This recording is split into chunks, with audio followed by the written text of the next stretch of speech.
The generic consensus on the rap competition is that they're acting. I've never seen or heard any elaboration on the theory, just repeated blanket statements of they're acting. For me, this episode is a once-a-year indulgence when I crave something refreshing after watching Chicken Coop, Commercial, and Idiot 10 times on repeat. Yes, Season 6 is my favorite, but that's a video for another time. I thought about passing up on analyzing the rap competition because there's not a lot of evidence in the scenes to go on. Anything which might prove this to be either genuine or composed is thin and speculative at best. But upon further contemplation, I realized that I must analyze it. Not necessarily to confirm or refute the reality of the episode, but to build a foundation for understanding this competition format. In short, if I can analyze this episode in a concise way, then you'll be better set up to understand my analysis of Spenny's mom. Directing a series like Kenny vs. Spenny involves a lot more post-production orchestration than just shooting Kenny's pranks and handing things off to the editor.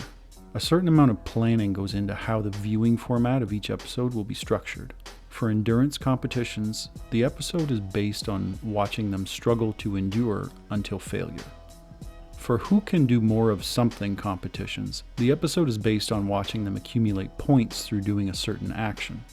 I want a point too! And for who is the better blank competitions, the episode is based on build-up to the competition.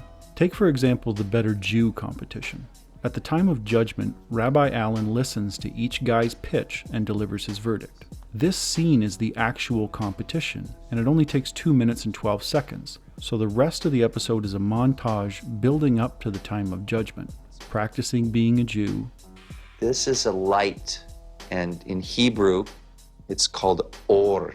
Meeting with rabbis, a bunch of Kenny skits. Pretty damn impressed. You've got the tongue of Barbara Streisand and the brains of Neil Diamond. And the narrative of turning into a Jew. I need you to understand this build-up format of practice, expert, skit, narrative. I'm bar mitzvah? You're bar mitzvah, mazel tov.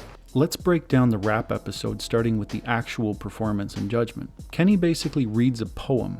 Then Spenny makes an unexpected entrance and puts on a show for the judges. Upon first impressions, this doesn't seem scripted to me. Spenny faked hiding in the hotel room, then unexpectedly came into the club and started his show. What's so unbelievable about that?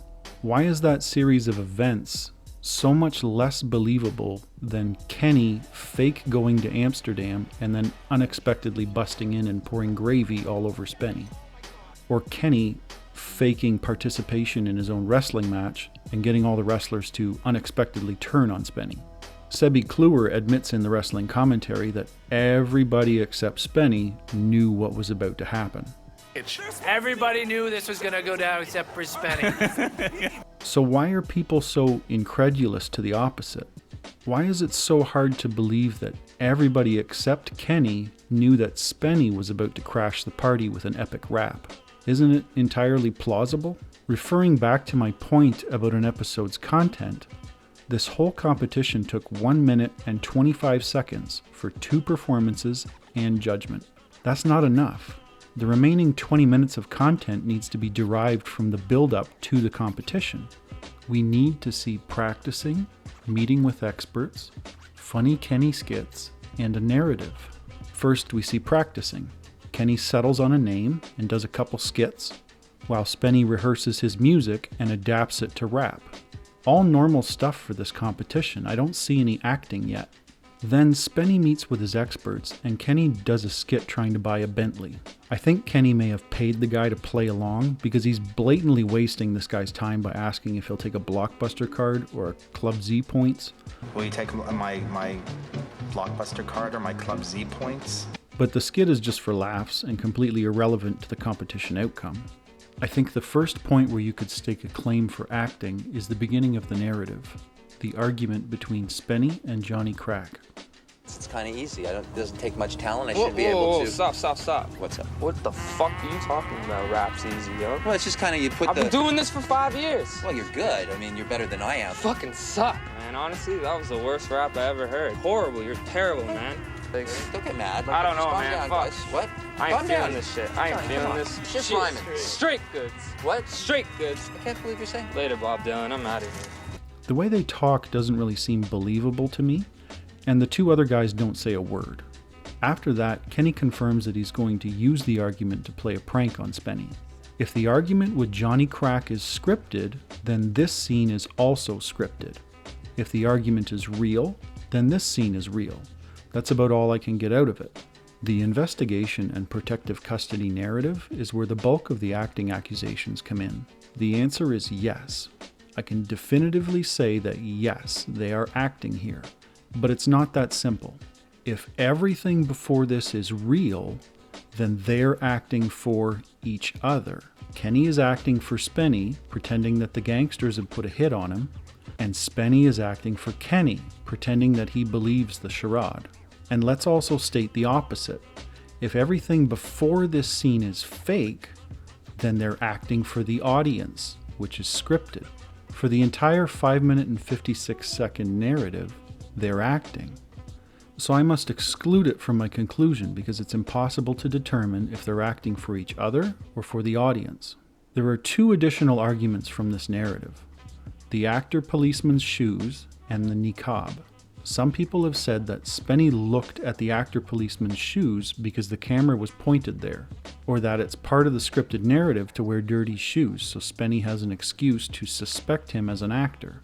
The only thing I can say is that if Spenny noticed them first and looked down, then the cinematographer would have panned down to show us what Spenny was looking at.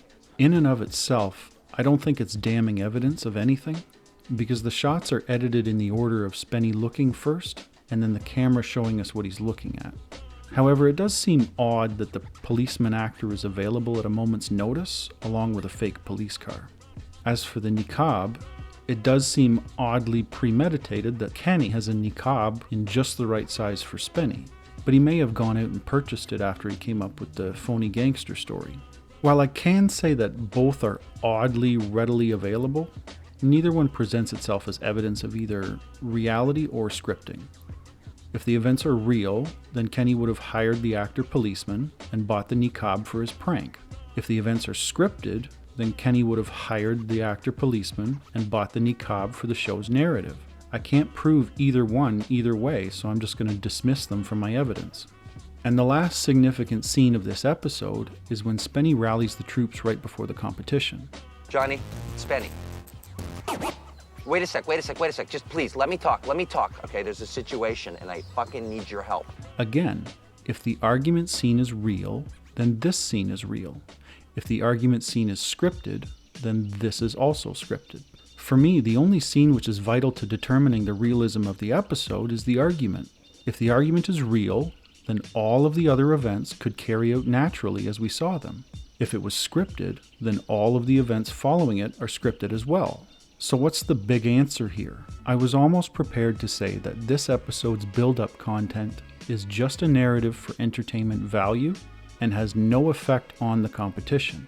But there was one thing stopping me from doing that: Kenny's performance.